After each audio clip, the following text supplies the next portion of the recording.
नमस्कार दोस्तों, आज मैं आपके लिए गणित के बहुत ही इंपॉर्टेंट क्वेश्चन कराऊंगा, तो वीडियो को पूरा देखिएगा। चलिए स्टार्ट करते हैं। पहला सवाल, यदि x का 40% बराबर 500 का 10% के समान हो तो x का मान ज्ञात करें। x का मान ज्ञात करना है। x लिखिए, का मतलब होता है मल्टीप्लाई। 40% परसेंट का मतलब क्या होता है, बटे में 100 बराबर 500 का मतलब मल्टीप्लाई कितना, 10%। परसेंट का मतलब होता है बटे में 100। अब इसको आप आसानी से कट लोगे, 100 से ये 100 कट जाएगा, ठीक है। एक जीरो से ये एक जीरो कट जाएगा, ठीक है। अब 4 से कटाओगे आप 500 को, तो 4 से 500 कटा दीजिए। 4 एकम 4, एक बचेगा 4, 4 दूनी 8, 2 बचेगा 20, 4 पंजे 20। तो इधर क्या बचा आपका x, और इधर क्या बचा 125। तो x का मान कितना आ गया निकल के, 125, जो कि हमारे सी ऑप्शन में दिया गया है। यह प्रश्न का बिल्कुल सही जवाब है। दोस्तों, अगर आपको मेरी आवाज या मेरा बोलने का तरीका आज अलग लग रहा है तो इसका मतलब है मेरे मुंह में छाले हो गए, जिसकी वजह से मुझ पे बोला नहीं जा रहा सही से। तो एडजस्ट करना है थोड़ा सा, और कोई बात नहीं है। इसी के कारण मैं नहीं बोल पा रहा हूं, मुंह में छाले हो गए। अब देखते हैं अगला सवाल। अगला प्रश्न है, ए की आय का 10%, बी की आय का 15%, सी की आय का 20%। देखो, ए, बी और सी तीन व्यक्ति हैं। ए की आय का 10%, बी की आय का 15%, सी की आय का 20%, ठीक है। ये है। अब देखो, अनुपात कट जाएगा, अनुपात में ये परसेंट से परसेंट कट जाएगा। 5 दूनी का 10, 5 तिया 15, 5 चौको 20, ये भी कट जाएगा। 2 अनुपाते 3 अनुपाते 4 हो गया ये, ठीक है। अब देखो, अब आपसे बोला है यदि इनकी आय का कुल योग 7800 है। आय का कुल योग कितना है, 7800 है। तो बी की आय क्या होगी, बी की आय क्या होगी। सबसे पहले तो ये जो आपके पास अनुपात है, इसको सही फॉर्म में आप बना लेंगे, ठीक है। इस अनुपात को आप क्या करोगे, सही फॉर्म में बना लोगे। तो सही फॉर्म में इस अनुपात को कैसे बनाओगे, 2 3 4 का पहले एलसीएम लोगे तो कितना आ जाएगा, 12। 2 से कटाओ 12 को 6 बार में कटेगा, 6 दूनी का 12। देखो, 2 से कटा आपने 12 को 6 बार में कटेगा। 2 से 12 कटाओगे 6 बार में कटेगा, 6 लिखा मैंने। 3 से 12 कटाओ 4 बार में कटेगा, और 4 से 12 कटाओ तो 3 बार में कटेगा, ठीक है। अब ये क्या आ गया, इनका सही अनुपात।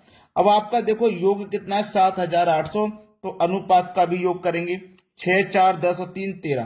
तो इस योग में अनुपात के योग से डिवाइड करो, 13 6 78, 2 जीरो मतलब 600 बार में कट गया। पूछा है बी की आय क्या होगी। बी अनुपात में कितना है, 4। तो 600 का मल्टीप्लाई 4 से कर दो तो ये हो जाएगा 2400।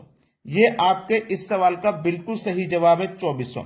अगर सी की आय पूछता तो 600 का मल्टीप्लाई सी के अनुपात से कर देते तो कितना हो जाता, 1800 हो जाता।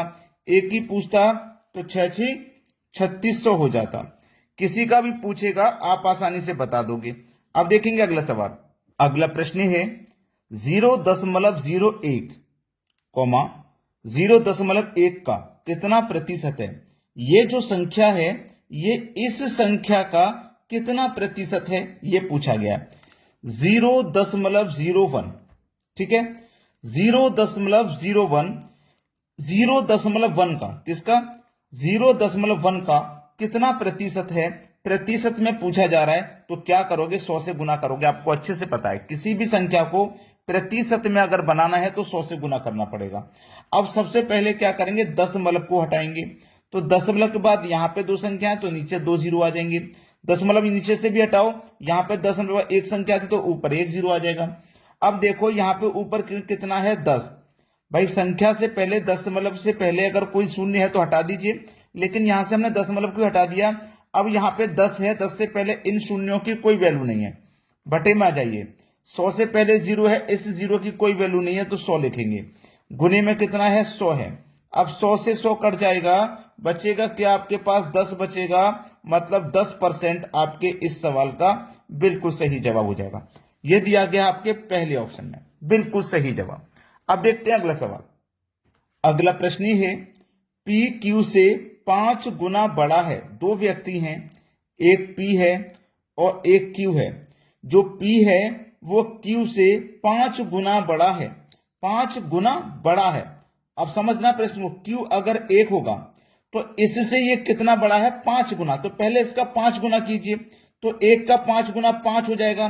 तो 1 का 5 गुना 5 हो गया ना, तो 5 गुना बड़ा है, तो 5 गुना हो गया। अब इससे बड़ा है तो यहां पे कितना हो जाएगा, 6 हो जाएगा। याद रखना, 1 का हमने 5 गुना किया 5, तो 5 गुना बड़ा है, तो 5 गुना में 1 जोड़ेंगे 6 हो जाएगा। तो इससे 5 गुना से ये बड़ा हो गया। ठीक है, तो Q जो है वो P से कितना प्रतिशत कम है, जो Q है वो P से कितना प्रतिशत कम है। देखो संख्या में, देखो अनुपात में कितना कम है, 5। ये 6 है, ये 1 है, कितना कम है, 5।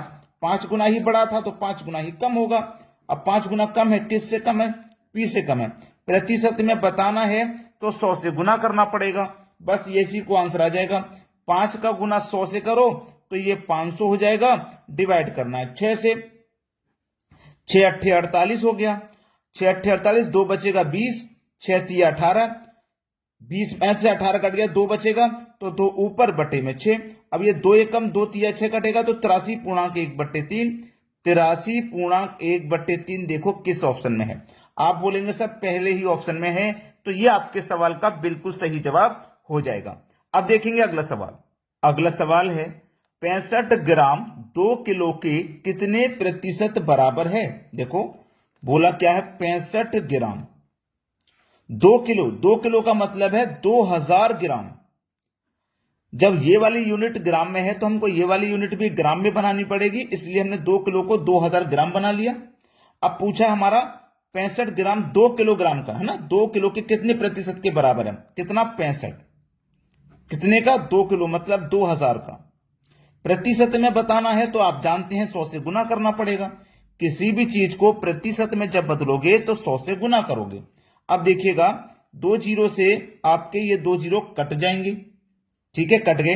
अब 5 से कटा दो, 5 से 65 कट जाएगा 13 बार में, और 5 से 20 कट जाएगा 4 बार में, मतलब 13 के बटे में 4। अब 4 से मैं कटाऊंगा तो 4 तिया 12, 1 बचेगा, तो 1 ऊपर बटे में 4, तो 3.1/4। लेकिन ऐसा कोई ऑप्शन नहीं है, 13/4, यानी कि जो 13/4 आ रहा था वही ऑप्शन में है। इसको बस केवल यहीं तक सॉल्व करना है, इसके बाद में नहीं करना। आंसर यहीं पे दिया गया है, तो ये हो जाएगा हमारे इस सवाल का बिल्कुल सही जवाब, पहला ऑप्शन। तो अगर आपने वीडियो को अभी तक लाइक नहीं किया है तो लाइक कर दीजिए, और यदि शेयर नहीं किया है तो भैया शेयर कर दीजिए। ठीक है दोस्तों, समझ में आ गया, धन्यवाद।